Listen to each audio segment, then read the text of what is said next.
Keluaran 20 ayat 4, 5, dan 6. Kita baca bersama 2, 3. Jangan membuat bagimu patung yang menyerupai apapun yang ada di langit di atas, atau yang ada di bumi di bawah, atau yang ada di bawah bumi. Jangan sujud menyembah kepadanya atau beribadah kepadanya. Sebab aku Tuhan Allahmu adalah Allah yang cemburu, yang membalaskan kesalahan bapa kepada anak-anaknya, kepada keturunan yang ketiga dan keempat dari orang-orang yang membenci aku. Tetapi aku menunjukkan kasih setia kepada beribu-ribu orang, yaitu mereka yang mengasihi aku dan yang berpegang pada perintah-perintahku. Bapak Ibu Saudara sekalian yang dikasihi oleh Tuhan, perintah pertama memberikan kita satu petunjuk, memberitahukan kita siapa yang harus menjadi objek penyembahan kita. Tidak boleh ada padamu Allah lain. Jangan ada padamu Allah lain di hadapanku. Ini berbicara tentang objek penyembahan yang seharusnya hanya tertuju kepada Tuhan saja. Tidak ada yang lain di dalam objek penyembahan kita, hanya Allah saja. Itu sebabnya dorongan utama daripada perintah Tuhan yang pertama ini, bahwa hanya Tuhan saja yang kita sembah. Kenapa? Itu berarti berbicara kembali siapa dia. Berbicara siapa dia itu berarti mengingat kembali karya Tuhan sebelumnya dalam hidup kita, atau dalam umat Allah, kehidupan umat Allah.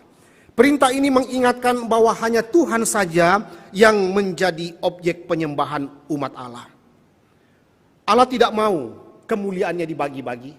Allah tidak mau keagungan, kehormatan, dan pusat penyembahan itu dibagi-bagi kepada yang lain. Hanya Dia satu-satunya. Dia eksklusif. Dia tidak akan membagikan kehormatan, keagungan, penyembahan umatnya kepada yang lain. Itu sebabnya Dia memanggil umatnya dan kita untuk sepenuhnya setia kepada Tuhan.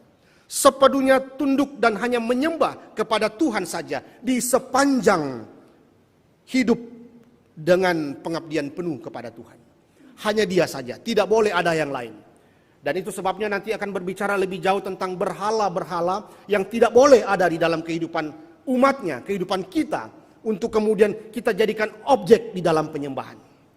Nah, tetapi menarik ketika kita merenungkan kembali atau melanjutkan perenungan untuk perintah kedua. Perintah pertama berbicara tentang objek penyembahan.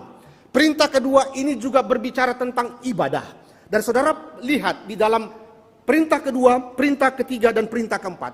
1, 2, 3, dan 4. Ini semua sebetulnya sedang berbicara tentang ibadah. Perintah pertama berbicara tentang objek ibadah. Perintah kedua kita melihat bagaimana sikap menyembah. Bagaimana sikap menyembah. Dan itu berbicara tentang bagian kedua, perintah kedua.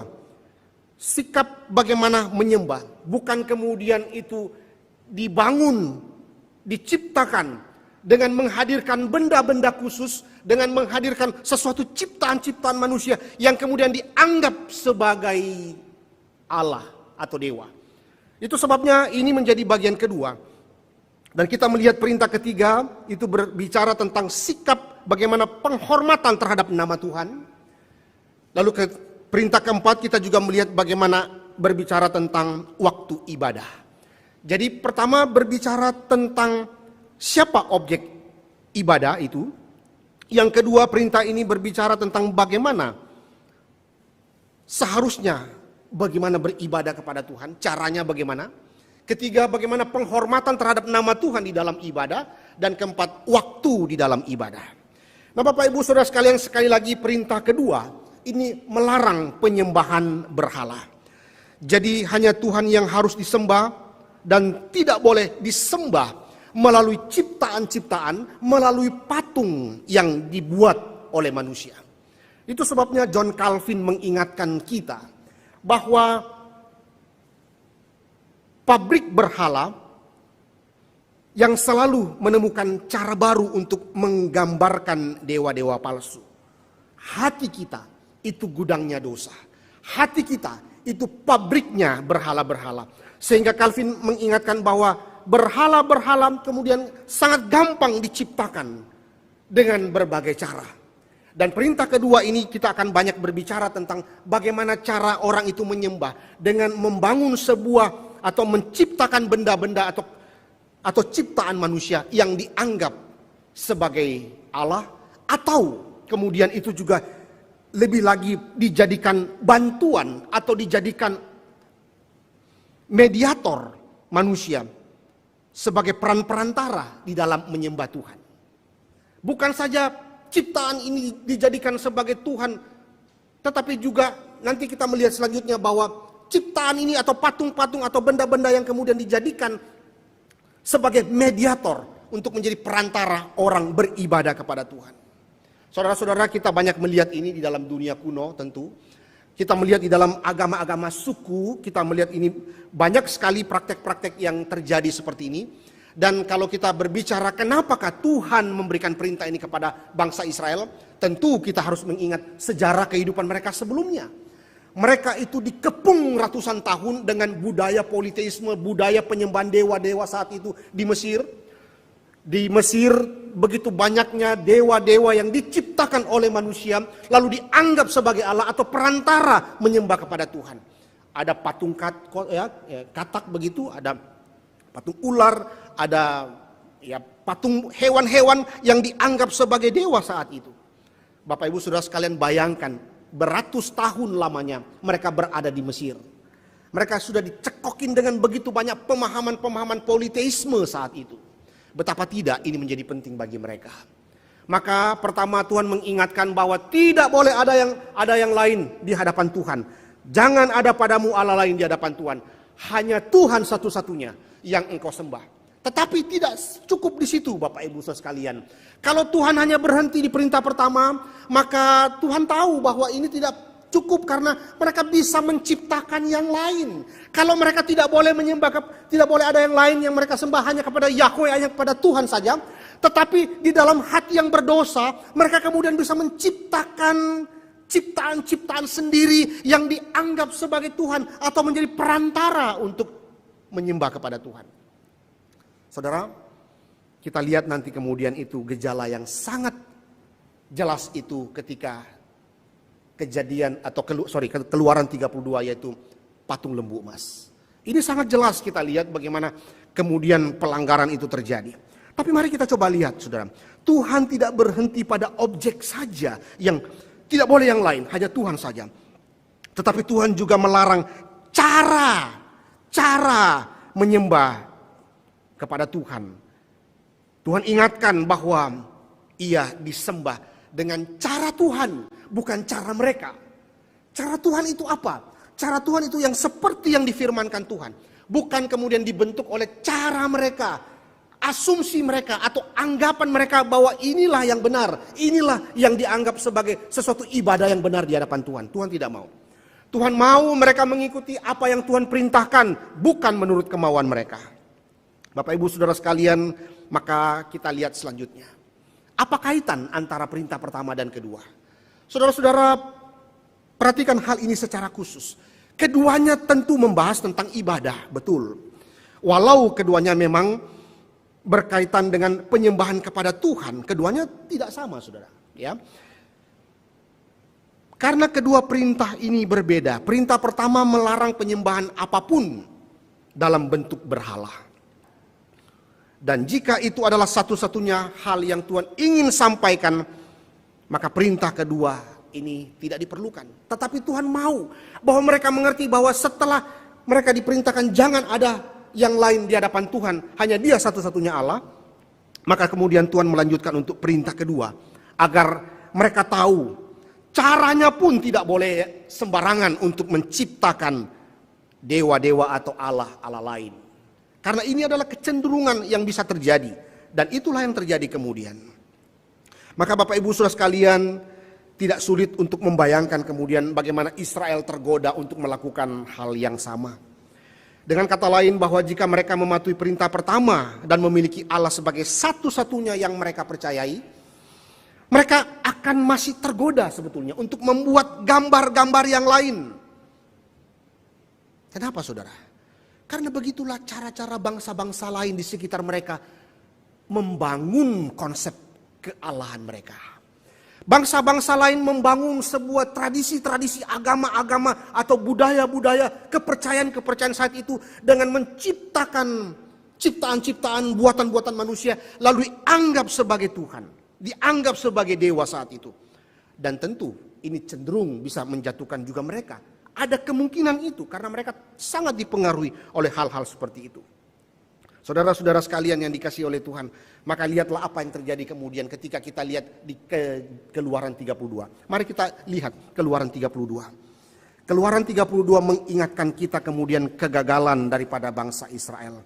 Ketika Musa, ya, kita lihat Keluaran 31 ayat 18 dulu di atasnya.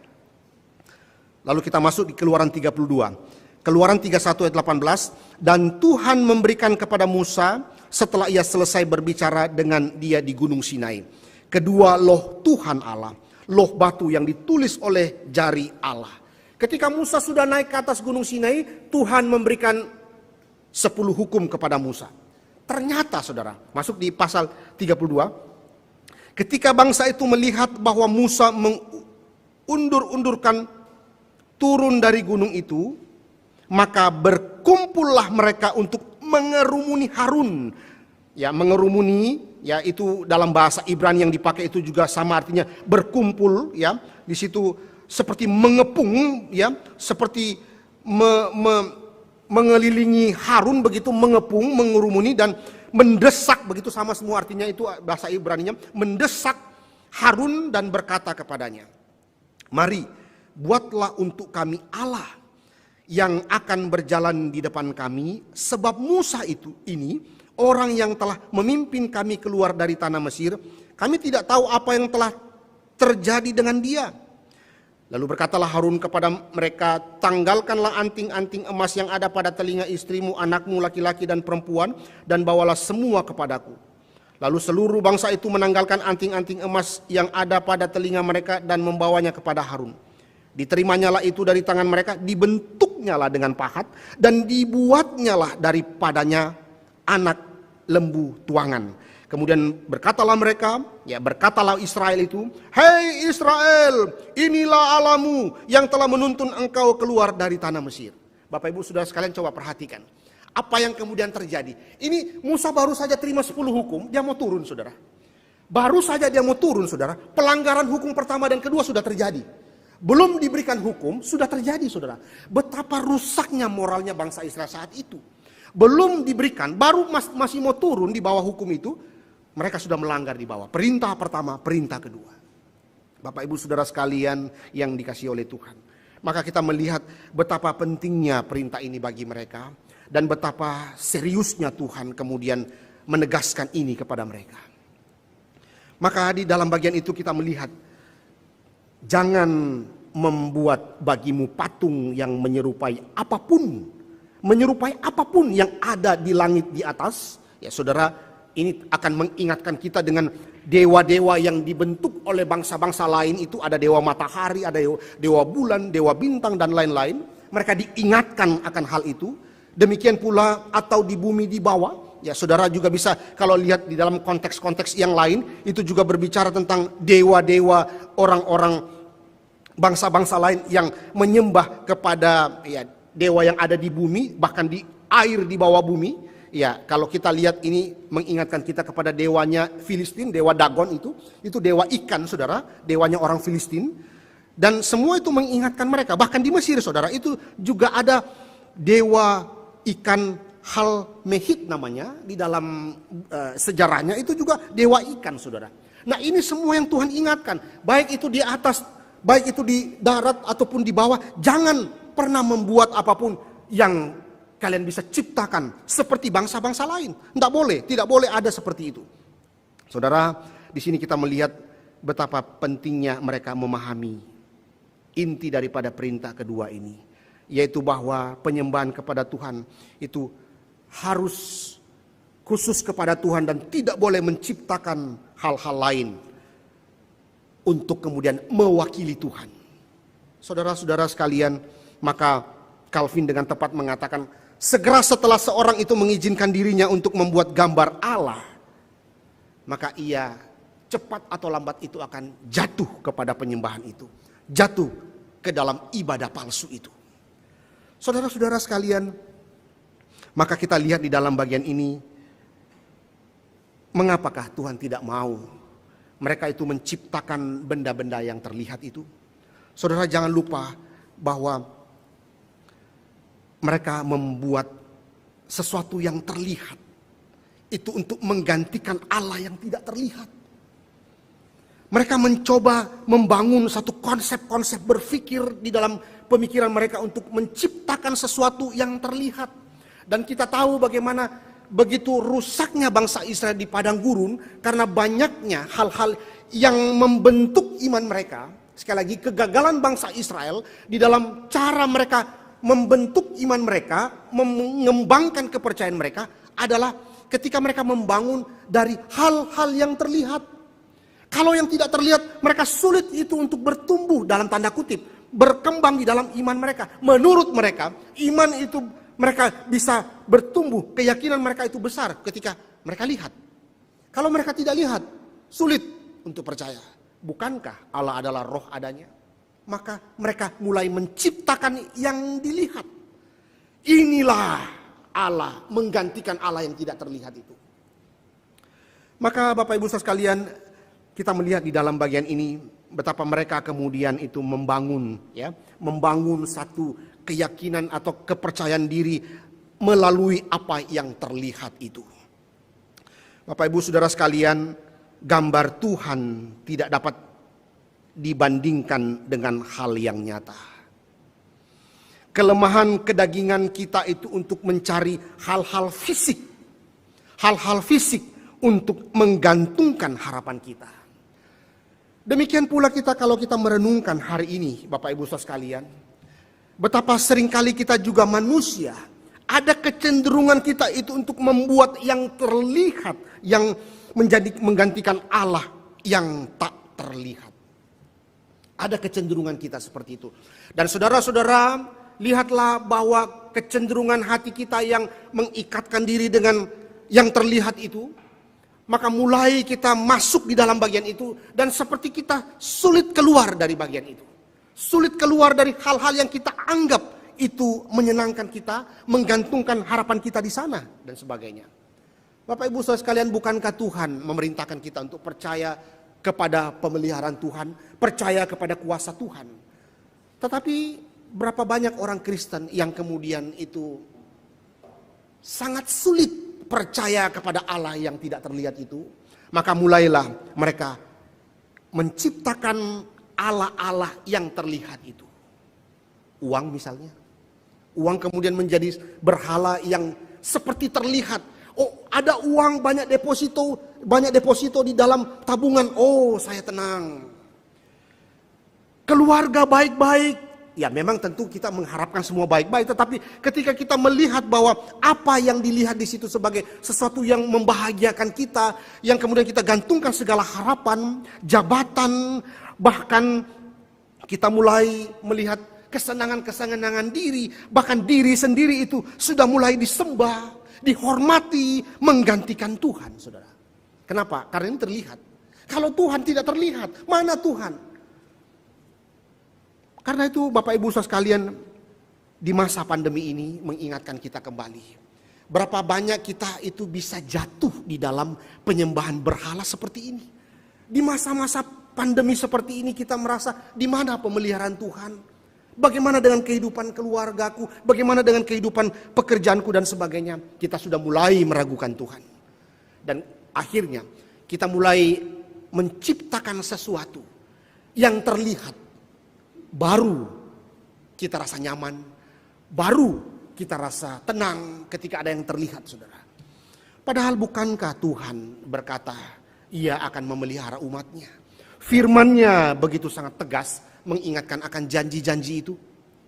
Tapi berapa banyakkah kita orang Kristen yang bisa jatuh di dalam meragukan Tuhan, lalu menciptakan sendiri apa yang terlihat, lalu itu menyenangkan, menenangkan, memberikan damai sejahtera, sukacita dalam hidup kita. Tentu kita mengharapkan hal-hal itu baik dalam hidup kita. Tetapi saudara, jangan lupa hal-hal baik itu bisa juga menjatuhkan kita ketika kita menjadikan hal-hal baik, berkat-berkat Tuhan yang Tuhan berikan kepada kita itu. Kemudian itu jadi berhala dalam hidup kita. Pekerjaan bisa jadi berhala, diri bisa jadi berhala, uang bisa jadi berhala, jabatan bisa jadi berhala, dan sebagainya. Kenapa? Karena terlihat. Karena itu kita diingatkan Tuhan juga di dalam bagian ini. Bukankah Tuhan Yesus berkata Allah adalah roh, dan barang siapa menyembah dia harus menyembah di dalam roh dan kebenaran. Karena itu bukan saja kita bagaimana caranya kita menyembah, jangan membangun ciptaan-ciptaan sendiri, tetapi kita juga menyembah dengan caranya Tuhan.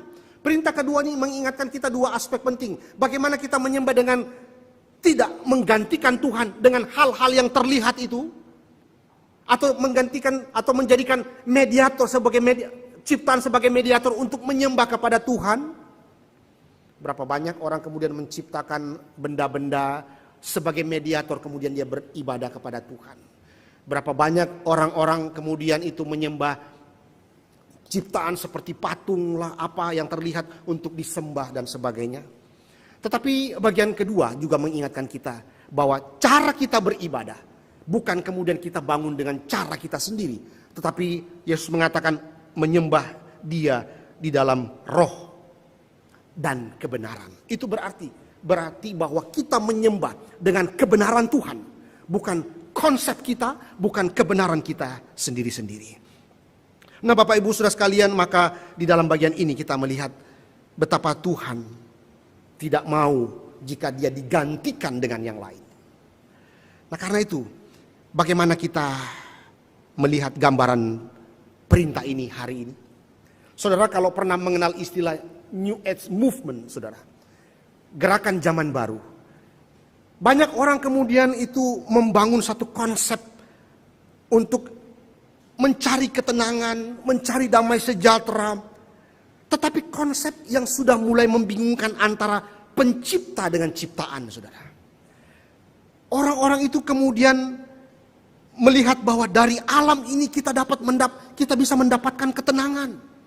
Orang-orang ini seperti menjadikan ciptaan itu sebagai Tuhan, begitu, menggantikan Tuhan. Alam, ciptaan yang lain itu bisa mendapatkan ketenangan dari situ. Nah, karena itu saudara, kita melihat bukan saja hal-hal yang seperti itu bisa menjatuhkan kita di dalam dosa, tetapi diri kita itu juga berbahaya kemudian ketika kita bisa jadikan berhala dalam diri kita. Seperti ada kekosongan Tuhan dalam diri kita, lalu kita menuntut untuk diisi dengan sesuatu yang dapat disembah. Lalu kemudian kita ciptakanlah sesuatu untuk kemudian mengisi kekosongan Tuhan itu dengan cara yang terlihat. Dan itu adalah berhala. Berhala adalah segala sesuatu yang menggantikan Tuhan pada posisinya yang benar. Maka bentuk penyembahan berhala yang kita bisa lihat berbagai macam hari ini. Bagaimana orang-orang kemudian membangun sesuatu yang terlihat untuk menggantikan Tuhan yang dalam tanda kutip tidak terlihat itu. Saudara, kemudian kita melihat apa yang menjadi bahaya berikutnya. Sesuatu ketika manusia sudah mulai memberhalakan manusia yang lain. Sesuatu ketika mendewakan manusia yang lain. Maka kita mesti hati-hati ketika kita sudah mulai masuk di dalam sebuah kecenderungan kita mendewakan seseorang, memberhalakan seseorang. Seperti seseorang itu sempurna tanpa salah, sehingga kita mulai ke situ, mulai berfokus ke situ dan berpaling daripada Kristus. Itu adalah satu kebahayaan, saudara. Ketika kita melihat seseorang itu dengan segala kehebatannya, dengan segala retorikanya yang begitu sempurna, dengan segala apa yang terbaik yang kita bisa lihat dari dia, lalu menggantikan Tuhan di dalam hidup kita, melihat wow, dia adalah idola, dia kemudian menjadi berhala, menjadi dewa dalam diri kita. Hati-hati, saudara. Kita bisa jatuh di dalam ketika kita mengidolakan seseorang dan mendewakan seseorang.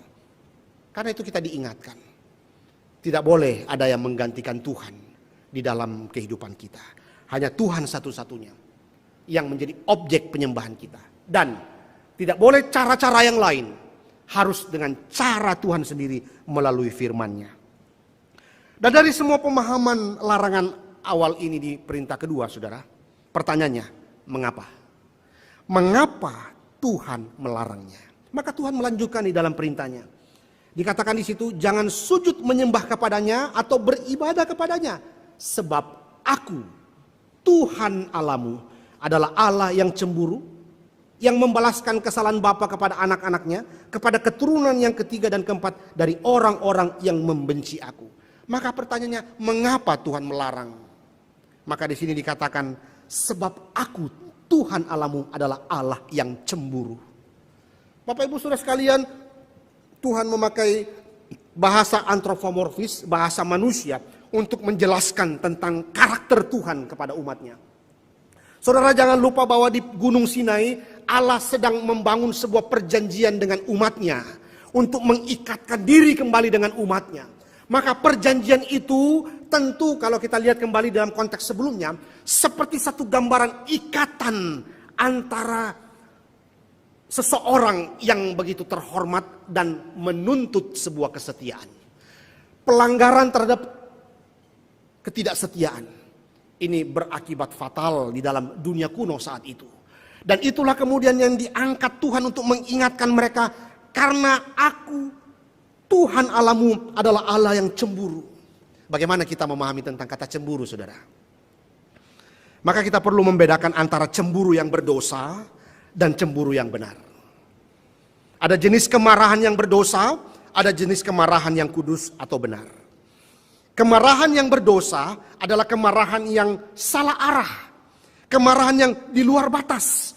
Kemarahan yang berubah menjadi kepahitan, itu juga adalah dosa. Begitu juga amarah yang berubah menjadi amarah yang berikutnya, saudara. Tetapi adalah tepat bagi kita ketika kita merenungkan tentang ada marah yang benar. Ada kemarahan yang kudus. Ya ingatlah kemudian ketika Yesus marah di bait suci, ya, karena rumah Tuhan dijadikan sarang penyamun. Dan kemarahan-kemarahan yang kudus ini sebetulnya membawa kita untuk melihat, melakukan apa yang benar dalam kemarahan kita dengan cara yang bijaksana dan terkendali. Itu tentang kemarahan. Sekarang mari kita renungkan tentang yang namanya cemburu, saudara. Berbicara cemburu itu berarti kita melihat hal yang sama berlaku juga di dalam kecemburuan. Jika kecemburuan dimotivasi oleh iri hati, keserakahan, dan ketidakpuasan, itu adalah dosa. Dan kecemburuan juga berdosa jika ia melampaui batas-batasnya yang semestinya. Sehingga membuatnya termakan olehnya untuk berpikir melakukan kejahatan. Tetapi saudara, kecemburuan yang benar, kecemburuan yang kudus itu dikatakan dalam bagian ini adalah kecemburuan untuk apa yang memang menjadi hak mereka. Cemburu ketika haknya itu diambil, ya ini konsep dasar ya. Cemburu ketika haknya itu diambil oleh orang lain. Ya, benar bagi Tuhan dan bagi lihat kita bagaimana Tuhan itu menganggap dan Tuhan itu sekarang memiliki umatnya. Umatnya ketika diambil oleh orang lain atau diambil kepada orang lain itu menjadi cemburu bagi Tuhan. Tuhan tidak mau ketika umatnya itu berpaling hati kepada yang lain. Saudara, dalam pengalaman manusia tidak ada tempat yang lebih jelas untuk memahami ketika kita melihat hubungan pernikahan, saudara. Sangat tepat bagi suami dan istri untuk cemburu satu sama lain. Seorang suami harus cemburu atas kesetiaan dan cinta istrinya. Dan seorang istri berhak cemburu untuk mendapatkan kesetiaan dan cinta suaminya. Pikiran tentang ketidaksetiaan secara alami itu akan menghasilkan semacam kemarahan yang benar di dalam diri mereka. Saudara, tidak ada satupun suami yang rela melihat istrinya itu direbut oleh orang lain. Tidak ada satu istri yang benar itu melihat suaminya direbut oleh orang lain. Pasti ada kecemburuan itu. Kenapa? Waktu kita merenungkan tentang konsep kecemburuan di dalam pernikahan ini, ya saudara mungkin yang masih pemuda mungkin ketika pacaran juga bisa merasakan ini walaupun skalanya tidak seperti ketika di dalam pernikahan. Kecemburuan itu muncul, kenapa saudara? Itu milikku, sekarang kok diambil oleh orang lain? Atau itu milikku, kok sekarang hatinya kepada yang lain? Maka saudara, Tuhan mengatakan aku adalah Tuhan yang cemburu. Tuhan yang cemburu itu berarti Tuhan tidak mau kalau hati Israel itu berpaling kepada yang lain. Tuhan tidak mau. Tuhan mau mereka hanya setia. Hati mereka hanya kepada Tuhan saja. Dan karena itu Tuhan mengatakan hal yang begitu penting. Sebab aku Tuhan Allahmu adalah Allah yang cemburu. Nah sekarang kita merenungkan lebih jauh lagi. Di dalam bagian ini dikatakan dikatakan membalaskan kesalahan bapa kepada anak-anaknya, kepada keturunan yang ketiga dan keempat dari orang-orang yang membenci aku. Bagaimana kita memahami firman Tuhan ini? Bagaimana kita memahami kalimat ini, saudara? Saudara, apa arti kalimat ini? Saudara, ini tidak berarti bahwa anak-anak itu dapat dikutuk secara rohani karena dosa-dosa ayah dan ibu mereka atau generasi sebelumnya. Atau dalam bahasa doktrin biasa dikenal sebagai kutukan generasi begitu. Jadi ada seperti satu kutukan jadi maksudnya gini, ketika papa mamanya itu berbuat dosa, sedangkan anaknya itu sudah di dalam Kristus, sudah di dalam Tuhan, tapi masih mendapatkan kutukan terhadap dosa papa mamanya. Bukan itu sebetulnya yang dimaksud dalam bagian ini, saudara. Bukan bahwa satu generasi dikutuk secara rohani oleh Tuhan karena dosa-dosa generasi sebelumnya. Berapa orang akan mengatakan bahwa bahkan mereka yang ada di dalam Kristus mungkin juga bisa mengalami perbudakan rohani setelah mereka bertobat dan percaya. Entah bagaimana berada di dalam kutukan karena dosa ayah dan ibu mereka. Tidak, saudara. Kita perlu meluruskan pemahaman ini dulu dan memahami lebih jauh lagi. Karena gini, kita tidak bisa mengkaitkan itu ketika misalnya seorang anak itu sudah di dalam Kristus. Alkitab mengatakan kita adalah ciptaan yang baru. Di dalam Kristus kita dosa-dosa kita telah diampuni. Di dalam Kristus kita telah dibebaskan dari kuasa kegelapan, dari kuasa dosa. Maka kita diangkat menjadi anak-anak Allah. Dikatakan di situ diangkat menjadi anak-anak Allah. Kita telah diadopsi dengan kemurahan hati sebagai anak-anak yang dikasihi oleh Allah. Maka tidak tepat, saudara, untuk mengatakan bahwa beberapa anak-anak Tuhan berada di bawah kutukan Tuhan, atau bahwa mereka tetap terikat pada si jahat bahkan setelah dipersatukan dengan Kristus melalui imannya kepada Kristus, hanya karena ada dosa papa mamanya atau generasi sebelumnya. Tidak, saudara. Lalu apa maksudnya ini? Nah, sekarang waktu kita mau memahami ini, tentu kita melihat konteksnya dulu, saudara. Konteksnya dikatakan ini seperti apa? Ingat bahwa ketika perjanjian ini diberikan kepada Israel, sekali lagi, Mosaic Covenant atau perjanjian Allah kepada Musa atau perjanjian Allah kepada Israel melalui Musa ini berbicara hal-hal duniawi, saudara. Bukan berbicara pengampunan dosa, bukan berbicara pembebasan daripada belenggu dosa, tidak.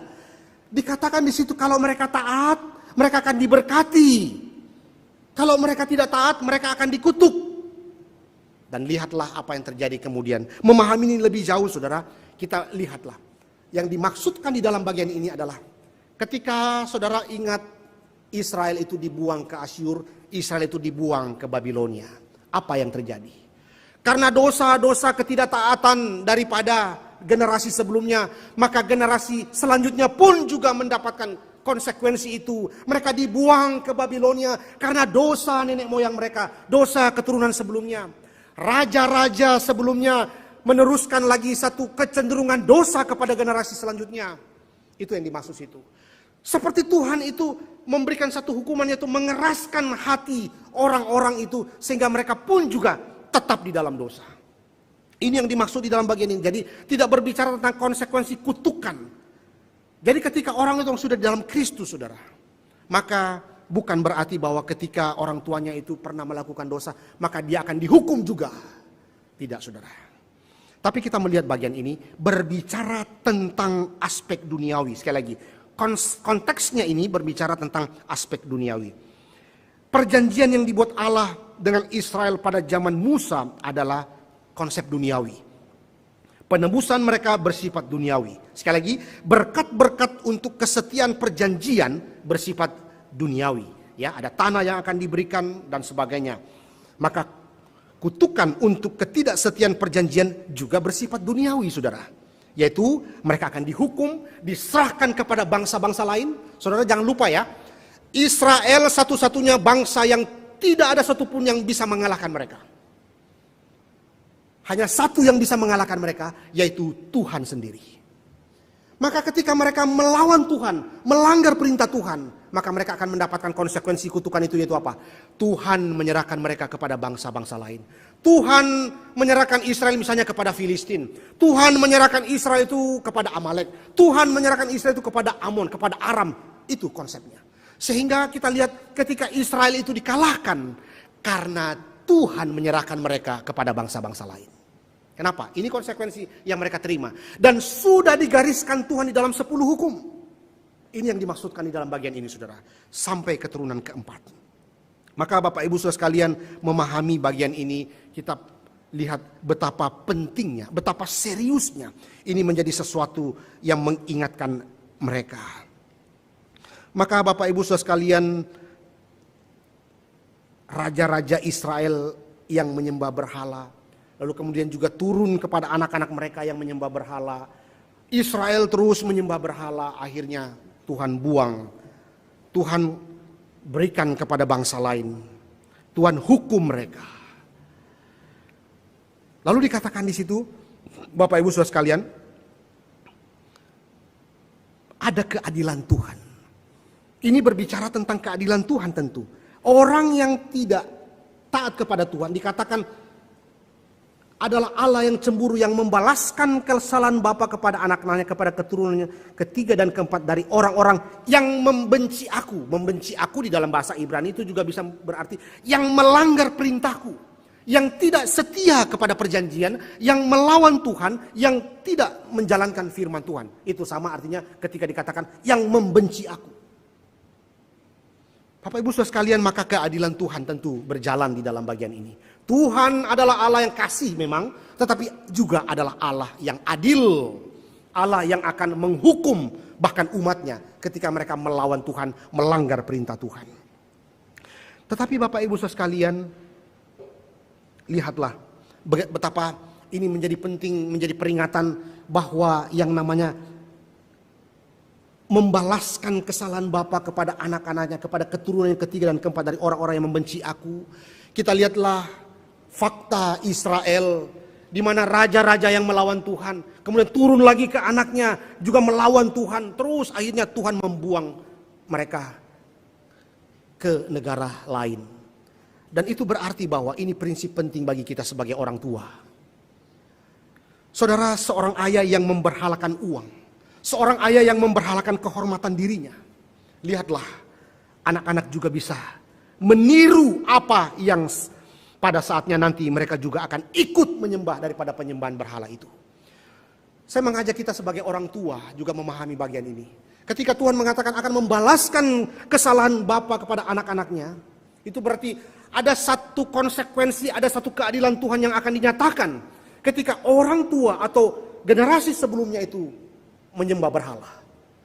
Dan saudara-saudara sekalian, sebagai orang tua, mari kita memberikan teladan kepada anak-anak kita. Waktu kita bekerja, waktu kita hidup, waktu kita menjalankan tanggung jawab kita, mari kita jalankan dengan penuh tanggung jawab yang sesuai dengan panggilan kita. Karena itu akan dilihat anak, itu yang akan mereka lihat, mereka teladani. Itu berarti lihatlah ketika seperti bangsa-bangsa, raja-raja yang melawan Tuhan, saudara. Anaknya kemudian juga ikut-ikutan menyembah berhala dan melawan Tuhan. Membalaskan kesalahan bapa kepada anak-anaknya. Ini menjadi satu konsekuensi keadilan Tuhan. Keadilan Tuhan itu dinyatakan ketat kepada umatnya. Keadilan Tuhan itu bahkan di dalam satu komentari mengatakan mengejarnya hingga generasi ketiga dan keempat. Tanda keadilan Tuhan yang ketat. Maka ini satu peringatan kepada Israel. Dan sekali lagi ini juga adalah peringatan bagi kita hari ini. Tetapi di balik itu Tuhan melanjutkan ayat 6. Tetapi aku menunjukkan kasih setia kepada beribu-ribu orang, yaitu mereka yang mengasihi aku dan yang berpegang pada perintah-perintahku. Ada hasad, ada kasih setia Tuhan, ada kasih setia Tuhan bahkan dikatakan diberikan kepada beribu-ribu orang. Saudara bisa bandingkan, kalau ini keadilan Tuhan, itu dikatakan generasi 3 dan keempat. Tapi kalau dia mengasihi Tuhan, ya, ada kasih setia di sana. Ketika orang itu mengasihi Tuhan, saudara, berpegang pada perintah-perintah Tuhan, bahkan lihatlah itu sampai generasi beribu-ribu atau banyak generasi selanjutnya. Saudara, saya teringat dengan Jonathan Edwards. Kita tahu Jonathan Edwards itu adalah seorang tokoh kebangunan abad 18 di Amerika. Saudara, lihatlah ada satu tulisan mengatakan, ada satu gambaran yang sangat jelas mengatakan bahwa betapa keturunan Jonathan Edwards ini kemudian dipakai menjadi berkat bagi pemerintahan Amerika setelah itu. Beberapa generasi-generasi bahkan dipakai Tuhan dari generasi Jonathan Edwards yang takut kepada Tuhan, yang sungguh-sungguh memperlihatkan teladan yang baik. Dan itulah yang kita bisa saksikan. Bagaimana bahkan Tuhan mengatakan, aku akan kasih setia kepada beribu-ribu orang yang mengasihi aku dan yang berpegang kepada perintah-perintahku. Ingatkah kita ketika Tuhan Yesus mengatakan, ketika dia mengatakan, ketika engkau mengasihi aku, engkau akan mengikuti, menjalankan perintah-perintahku. Saudara-saudara sekalian, kita dipanggil, kita diingatkan pada pagi hari ini. Bagaimana ada satu panggilan untuk tidak menyembah kepada sesuatu yang kita ciptakan hari ini. Hari ini berapa banyak yang kita bisa lihat orang-orang yang menciptakan seperti ciptaan-ciptaan untuk menjadikan itu sebagai pengganti Tuhan, benda itu sebagai Tuhan, atau menjadikan ini sebagai perantara ketika dia seperti beribadah kepada Tuhan. Dan Tuhan melarang itu, apapun bentuknya itu. Tapi menarik saudara, kalau kita memikirkan lebih jauh lagi, merenungkannya. Apakah berarti kita tidak boleh membuat patung yang indah begitu? Saudara, kita perlu melihat ini sebagai sesuatu yang lengkap juga. Kita di dalam bagian ini bukan berarti tidak boleh membangun atau membuat patung yang indah, saudara. Bukankah Tuhan itu indah? Bukankah Tuhan juga mencintai keindahan? Patung boleh dibuat, seni-seni boleh diciptakan, tetapi ada tempatnya, saudara. Misalnya tempatnya itu di museum, bukan di dalam gereja, yang kemudian bisa mengalihkan pandangan orang kepada yang indah itu dan tidak lagi berpusat kepada Tuhan. Bukan berarti kita tidak boleh sebagai orang Kristen itu mencintai keindahan. Tidak, justru keindahan itu adalah satu karakter Tuhan yang kita bisa melihat Tuhan di balik ciptaan-ciptaan alam itu. Patung-patung, karya seni, guci-guci dan sebagainya. Itu indah, saudara. Tetapi sekali lagi, ada tempatnya, saudara. Ada tempatnya. Untuk menikmati ciptaan Tuhan itu ada tempatnya, saudara. Bukan di dalam ibadah di gereja. Nah, karena itu mari kita juga tetap melihat di dalam keutuhan ini sebagai sesuatu yang penting di dalam perenungan kita pada hari ini. Karena itu Bapak Ibu saudara sekalian, maka Tuhan memberikan satu larangan, tidak boleh membangun sesuatu atau menciptakan buatan-buatan manusia sebagai penyembahan berhala. Bapak Ibu saudara sekalian, pemahaman seperti ini membawa kita memahami mengapakah penyembahan berhala itu dilarang. Berhala dapat membantu memfasilitasi penyembahan dengan melibatkan indera penglihatan dan sentuhan. Sehingga kita terjebak dan jatuh di dalam dosa. Berhala juga dapat membantu menyatukan orang dengan memberi mereka sesuatu untuk disatukan. Ketika menjadi perantara begitu. Ada orang yang sedang menyembah patung atau menyembah sesuatu itu, lalu mengatakan dia sedang bersekutu dengan Tuhan. Itu adalah berhala. Tetapi masalahnya adalah berhala salah menggambarkan Tuhan. Sekali lagi saudara, apapun itu, ciptaan-ciptaan itu tetap di dalam substansinya salah menggambarkan Tuhan. Kenapa saudara? Berhala-berhala ini terbatas saudara. Ciptaan-ciptaan ini terbatas. Sedangkan Tuhan tidak terbatas. Berhala itu akan berbohong tentang Tuhan. Karena Tuhan tidak terlihat. Roh yang paling murni itu adalah Tuhan sendiri. Berhala tidak peduli seberapa besar dan mengesankan, akan membuat Tuhan itu kecil dalam pikiran manusia. Itu berarti melawan atribut Allah, melawan karakter Allah. Saudara, bahkan yang lebih jauh lagi, berhala ini akan mengaburkan perbedaan pencipta dan ciptaan, creator dan created. Siapa yang dicipta, siapa yang mencipta? Pencipta bukan ciptaan. Ciptaan tidak pernah bisa menjadi pencipta. Maka kita tidak bisa menggantikan ciptaan-ciptaan itu untuk menggantikan Tuhan sang pencipta. Itulah inti permasalahan di dalam berhala itu. Karena itu Bapak Ibu Saudara sekalian, kita diingatkan hari ini, bukan hanya Tuhan saja yang harus disembah, tetapi Tuhan harus disembah dengan cara yang ditentukan Tuhan sendiri, dengan cara yang Tuhan tetapkan sendiri di dalam firman-Nya. Dengan kata lain, perintah kedua tidak hanya melarang penyembahan berhala, tetapi juga menuntut dengan implikasi yang kuat dan jelas bahwa umat Tuhan itu mesti tunduk taat kepada firman Tuhan yang berkaitan dengan bagaimana cara mereka beribadah. Jangan kemudian kita membangun sebuah liturgi-liturgi atau bangun sebuah cara-cara ibadah yang kemudian seperti apa yang diciptakan oleh dunia-dunia ini dan menghadirkan berhala-berhala atau ciptaan-ciptaan untuk menggantikan peran Tuhan. Bahkan ketika dikatakan satu berhala itu menggantikan peran Kristus sebagai mediator. Wah, ini pelanggaran berat saudara. Dan Tuhan melarang kita itu untuk menggantikan Kristus sebagai mediator dengan menciptakan benda-benda sebagai perantara orang itu beribadah kepada Tuhan. Tidak boleh. Ini Tuhan begitu sangat serius. Jangan membuat bagimu patung. Nah Bapak Ibu Saudara sekalian, maka di dalam bagian ini hanya Tuhan yang harus disembah. Dan ia harus disembah menurut apa yang Tuhan sendiri sudah tetapkan di dalam firman-Nya. Menyembah di dalam roh dan kebenaran. Kebenaran itu adalah satu poin penting. Kebenaran firman Tuhan. Mengapakah kemudian kita menyembah di dalam roh dan kebenaran? Lihatlah kembali. Seperti apa yang kemudian kita lihat di dalam kitab Ibrani.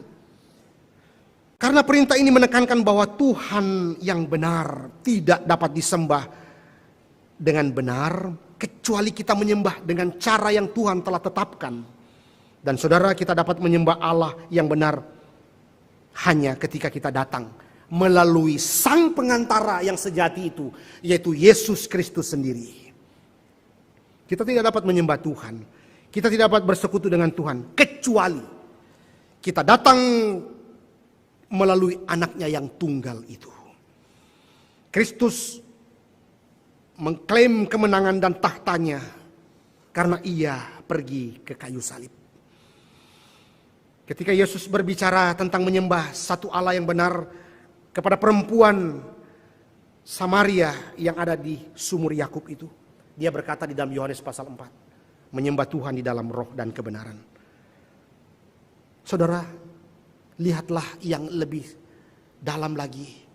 Ketika Kristus menyatakan dirinya, dia adalah satu-satunya perantara membawa kita menyembah kepada Allah yang sejati. Maka melalui perjamuan kudus, di dalam roti dan cawan, itu sebabnya kita selalu diingatkan, kita tidak boleh melekat kepada roti dan anggur ini.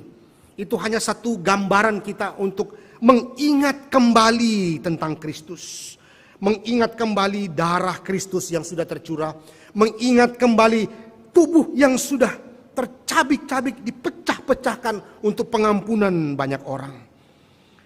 Itu sebabnya di dalam roti dan cawan, di dalam anggur kita melihat dan menyentuh dan merasakan kembali cinta Allah. Bahwa Kristus itu telah mati bagi kita, menggantikan kita di atas kayu salib. Itu sebabnya kita datang menyembah dengan roh dan kebenaran. Kebenaran Kristus itulah yang mendorong kita untuk menyembah Allah yang benar dengan kebenaran yang sejati itu. Bapa telah memberikan kasih-Nya yang sempurna ketika Ia merelakan cintanya yang sempurna itu juga mati di kayu salib. Bapa telah memberikan cintanya yang begitu sempurna ketika Ia merelakan anaknya yang tunggal itu mati di atas kayu salib. Untuk apa, saudara? Untuk kita mengerti bagaimana kita seharusnya menyembah Tuhan di dalam roh dan kebenaran. Mari kita belajar menghindari apa yang Tuhan larang. Bukan dengan kekuatan kita sendiri, namun dengan kekuatan yang Tuhan berikan kepada kita.